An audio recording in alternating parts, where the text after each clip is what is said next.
एहतसाब अदालत ने तरक्याती मनसूबों में मुबैना करप्शन के रेफरेंस में साबिक वज़ीर आला पंजाब चौधरी परवेज़ इलाही की हाज़िरी माफ़ी की दरख्वास्त मंजूर कर ली।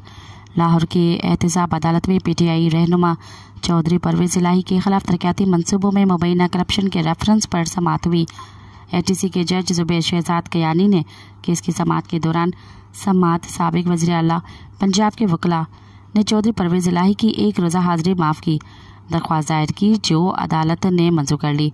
अदालत ने अदालती दायरे इख्तियार पर वकला को दलाइल के लिए तलब करते हुए रेफरेंस पर मज़ीद समाअत 20 नवंबर तक मुलतवी कर दी। मज़ीद ख़बरन ऐं तफ़सीलात लाइ विज़िट कयो असांजी वेबसाइट www.awamiNewsHD.com ऐं ॾिसंदा रहो अवामी न्यूज़ HD।